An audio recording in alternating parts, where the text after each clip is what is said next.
नमस्कार आप सभी को मेरा YouTube चैनल में आपका स्वागत है। मैं आज रिंग थ्योरी लेक्चर नंबर 11 में इंटीग्रल डोमेन के बारे में विस्तृत रूप से बताऊंगा। इंटीग्रल डोमेन के बारे में जानने के पहले रिंग के बारे में थोड़ा जान लेते हैं। माना कि R एक नॉन एम्प्टी सेट है जिसमें बाइनरी कंपोजिशन, एडिशन और मल्टीप्लिकेशन है। तो ये रिंग तभी होगा जब number 1 R binary composition, addition के साथ एबेलियन ग्रुप होगा। Number 2 R binary composition, multiplication के साथ सेमी ग्रुप होना है और डिस्ट्रीब्यूटिव लॉ होल्ड करता हो। डिस्ट्रीब्यूटिव लॉ का मतलब है कि A multiply B plus C equal to A multiply B plus A multiply C, फिर B plus C multiply A equal to B multiply A plus C multiply A B C ये R का member हो। इतना सारा property fulfil करने पर ये R binary composition, addition और मल्टीप्लिकेशन के साथ रिंग कहा जाता है। मान लेते हैं कि R एक नॉन ट्रिवियल रिंग है और चूंकि ये सेमी ग्रुप है तो सेमी ग्रुप होने पर इसमें क्या क्या होगा, ये मल्टीप्लिकेशन के रेस्पेक्ट में ये क्लोजर लॉ और एसोसिएटिव लॉ को फुलफिल करेगा। इसके अलावा अगर R में यूनिटी एलिमेंट हो, having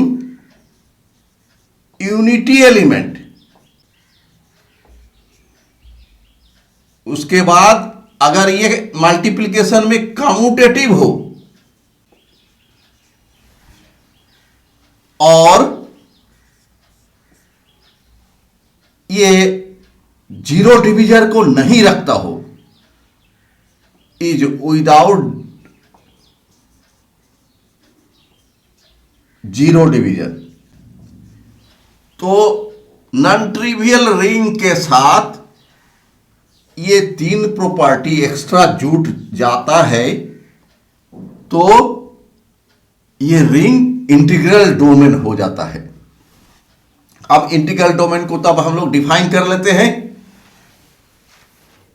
A non-trivial ring with unity, commutative and contains no divisor of zero is called an integral domain। इसका मतलब हुआ कि अगर एक नॉन ट्रिवियल रिंग है जिसमें यूनिटी हो, वो कम्यूटेटिव प्रॉपर्टी को फुलफिल करता हो, कम्यूटेटिव मतलब मल्टीप्लिकेशन में कम्यूटेटिव प्रॉपर्टी को फुलफिल करता हो और नो डिवीजर ऑफ जीरो हो, तो ये non trivial ring integral domain हो जाएगा।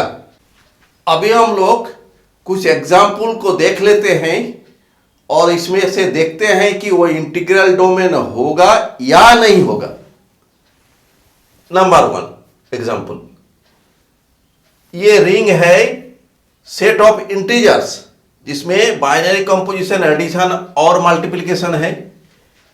ये रिंग है set of rational numbers, binary composition, addition और मल्टीप्लिकेशन है।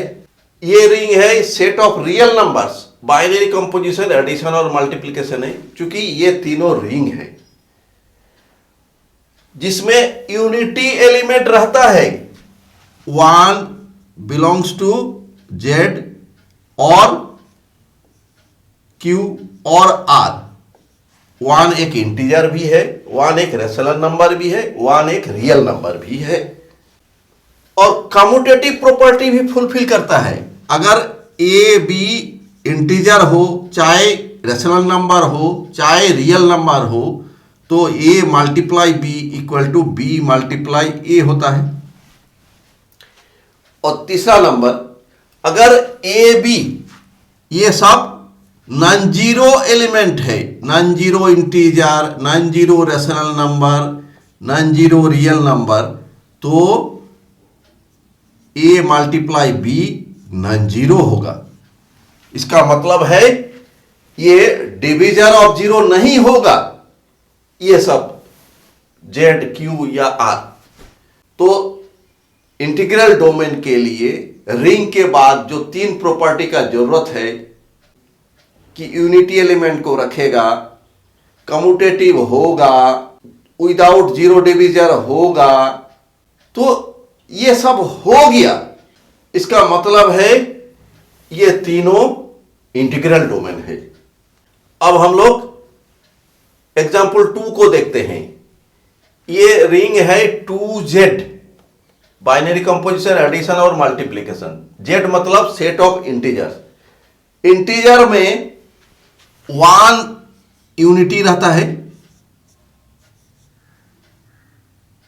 2 से जब मल्टीप्लाई कर देते हैं तो 2 बन जाता है। तो ये 2 बिलोंग्स टू 2Z में हो गया। तो 2Z में यूनिटी एलिमेंट नहीं मिलेगा, बाकी सब प्रॉपर्टी को फुलफिल करेगा यूनिटी को छोड़कर।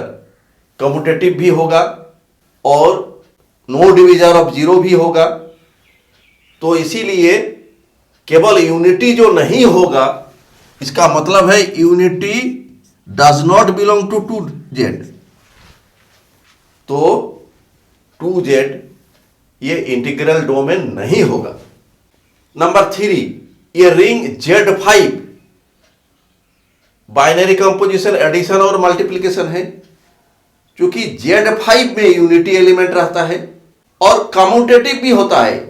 2 एलिमेंट Z5 का मल्टीप्लाई करेंगे तो कम्यूटेटिव हो जाएगा। और कोई भी 2 एलिमेंट अगर Z5 का ले लेते हैं, नॉन जीरो एलिमेंट, और मल्टीप्लाई करते हैं तो जीरो एलिमेंट नहीं बनेगा किसी भी हालत में। इसीलिए Z5 ये क्या हो गया, एक इंटीग्रल डोमेन हो गया। अब Z6 के बारे में देखते हैं। Z6 में यूनिटी एलिमेंट है और कम्यूटेटिविटी भी है और ये जीरो डिवीजर को रखता है। कैसे? जैसे 2 bar belongs to Z6, 3 bar belongs to Z6, 2 bar not equal to 0 bar, 3 bar not equal to 0 bar. लेकिन 2 बार मल्टीप्लाई 3 बार ये 6 बार हो जाता है, जो कि 0 बार के बराबर होता है। इसका मतलब है 2 नॉन जीरो एलिमेंट Z6 में है जिसका प्रोडक्ट जीरो एलिमेंट दे दिया। इसीलिए ये Z6 contains divisor of zero, मतलब डिवीजर ऑफ जीरो को रखता है। इसीलिए ये इंटीग्रल डोमेन नहीं होगा। एग्जाम्पल 5 को देखते हैं। ये रिंग MNZ, मतलब ये n बाई n मैट्रिक्स का कलेक्शन है जिसका एंटिटीज सब इंटीजर्स है। तो ये एक रिंग होगा, लेकिन ये कम्यूटेटिविटी प्रॉपर्टी नहीं शो करेगा, क्योंकि matrix multiplication is not commutative, हम लोग जानते हैं। तो इसीलिए ये इंटीग्रल डोमेन नहीं होगा। एक प्रॉपर्टी का कमी हो जाएगा तो इंटीग्रल डोमेन नहीं होगा। तो हम लोग एग्जाम्पल से सीख लिए कि कौन सा अलजेब्रिक स्ट्रक्चर इंटीग्रल डोमेन है और कौन सा अलजेब्रिक स्ट्रक्चर इंटीग्रल डोमेन नहीं है। अभी हम लोग एक थ्योरम प्रूव करेंगे। थ्योरम है कि D एक इंटीग्रल डोमेन है, तो D का जितना नॉन जीरो एलिमेंट्स है वो सबको लेके अगर एक सेट बना लेते हैं और तब ये सेट मल्टीप्लिकेशन बाइनरी ऑपरेशन के साथ कम्यूटेटिव सेमी ग्रुप होगा, ये प्रूव करके दिखाना है। मान लिया कि डी एक इंटीग्रल डोमेन है, तो इंटीग्रल डोमेन होने पर ये क्या होगा, ये कम्यूटेटिव रिंग होगा जिसमें यूनिटी एलिमेंट रहेगा और नो डिवीजर ऑफ जीरो, कोई डिवीजर ऑफ जीरो इसमें नहीं रहेगा। तो मान लिया कि डी स्टार एक सेट है जो कि डी का वह सब एलिमेंट है कि नॉन जीरो एलिमेंट्स है, मतलब जीरो एलिमेंट को छोड़कर ये डी स्टार है। तो डी स्टार हो गया, ये सबसेट हो गया डी का, और डी स्टार किसको रखेगा, D star contains non zero elements of D, D का जितना नॉन जीरो एलिमेंट है वो सबको रखेगा। मान लिया ए बी डी स्टार का एलिमेंट है, तो डी स्टार का अगर एलिमेंट होगा तो therefore a B belong to D और a not equal to zero और b not equal to zero होगा, चूंकि D contains no divisor of zero. तो a not equal to zero, b not equal to zero, तो क्या हो जाएगा, a multiply b not equal to zero होगा। तो चूंकि ए मल्टीप्लाई बी ये डी का एलिमेंट है और ए मल्टीप्लाई बी जीरो नहीं है, जीरो एलिमेंट नहीं है,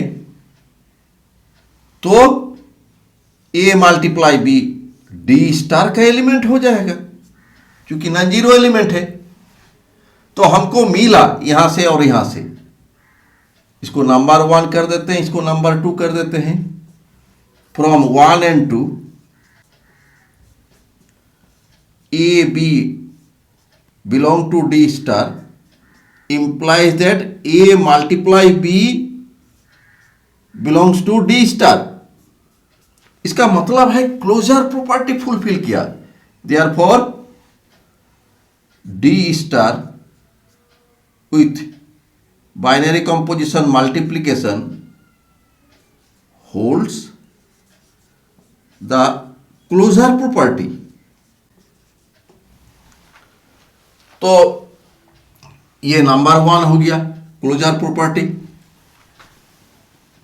माना कि ए बी सी ये डी स्टार का एलिमेंट है, चूंकि डी स्टार सबसेट होता है डी का, इसका मतलब हो गया ए बी सी डी का एलिमेंट है और डी इंटीग्रल डोमेन है, तो डी एसोसिएटिव होता है।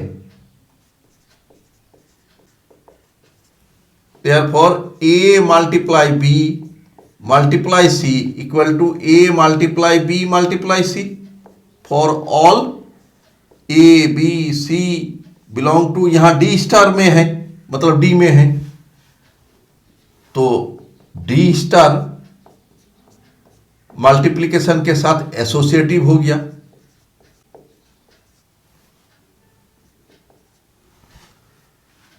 ये नंबर 2। माना कि ए बी डी स्टार का एलिमेंट है, मतलब ए बी डी का एलिमेंट है, चूंकि डी स्टार डी का सबसेट है और डी कम्यूटेटिव होता है, since D is commutative, therefore A multiply B equal to B multiply A for all A B belong to, यहां पर D स्टार का मतलब यहां D का एलिमेंट है, therefore D star is commutative ये नंबर 3 हो गया। तो नंबर 1, नंबर 2, नंबर 3 से हमको मिलेगा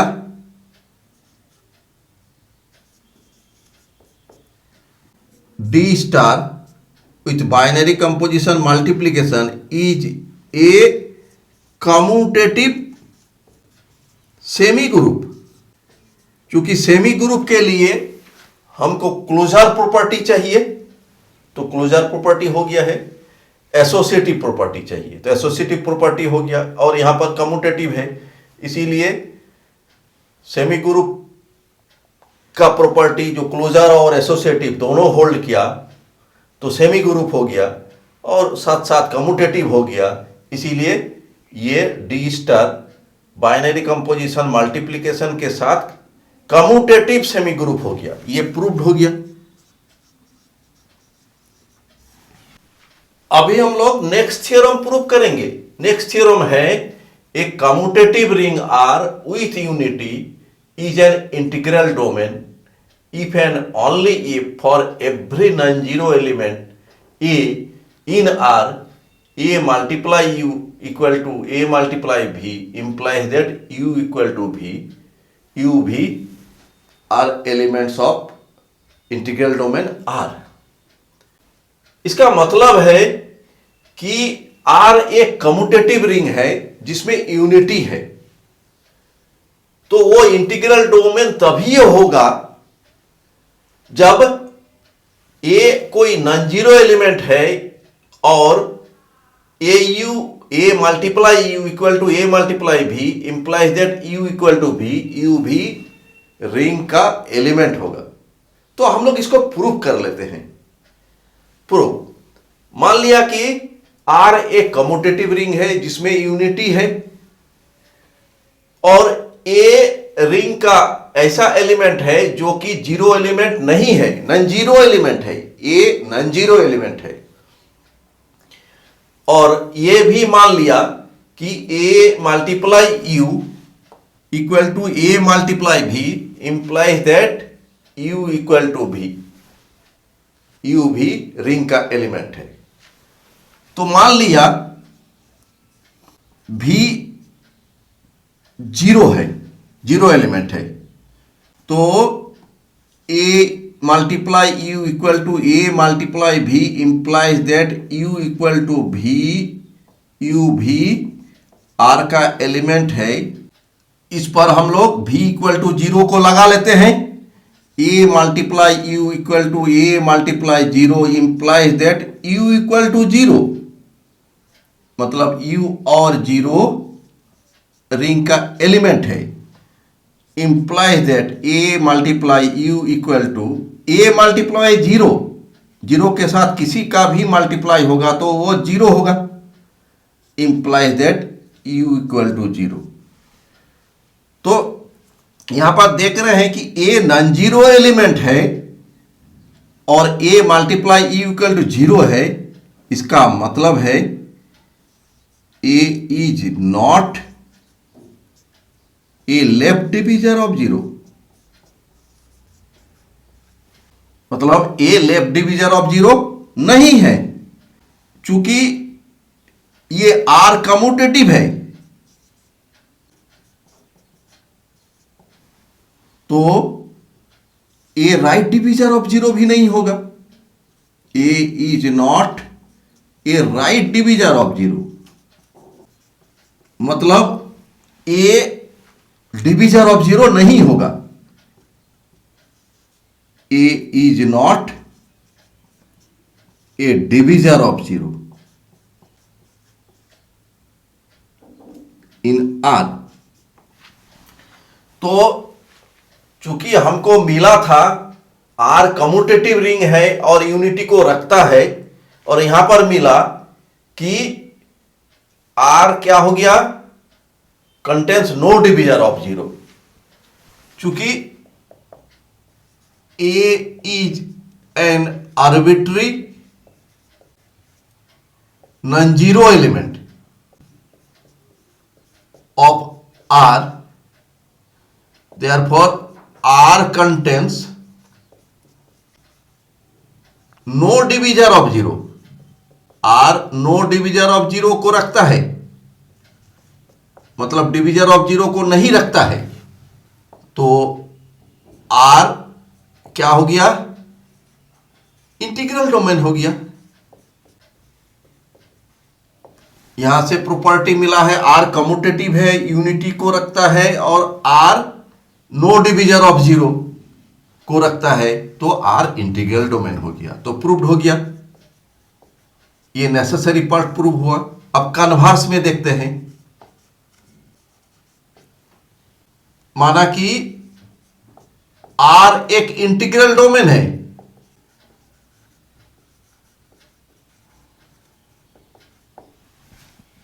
और माना a belongs to R such that a not equal to zero, मतलब नॉन जीरो एलिमेंट है आर का a. Now a multiply u equal to a multiply v, u v R का element है। तो चूंकि इंटीग्रल डोमेन है are, तो हम लोग दोनों साइड में माइनस ए मल्टीप्लाई भी दे देते हैं, चूंकि ए मल्टीप्लाई भी इंटीग्रल डोमेन का ही एलिमेंट है। तो ए मल्टीप्लाई भी प्लस माइनस ए मल्टीप्लाई भी, तो लेफ्ट साइड में हो गया ए मल्टीप्लाई यू माइनस भी, डिस्ट्रीब्यूटिव लॉ से, और राइट साइड में जीरो हो गया, चूंकि ए मल्टीप्लाई भी एलिमेंट है आर का और उसका एडिटिव इनवर्स है, दोनों का जोड़ जीरो एलिमेंट हो जाता है। तो चूंकि a not equal to zero है, तो u माइनस भी जीरो होगा, चूंकि r contains no divisor of zero. क्यों? r एक इंटीग्रल डोमेन है, implies that u equal to b. ये प्रूफ हो गया। कैसे प्रूफ हुआ? a multiply u equal to a multiply b implies that u equal to b. मेरा video देखने के लिए आपको धन्यवाद। अगर मेरी वीडियो आपको अच्छी लगी होगी तो कृपया लाइक बटन पर क्लिक करें तथा मेरा यूट्यूब चैनल को सब्सक्राइब करें। धन्यवाद।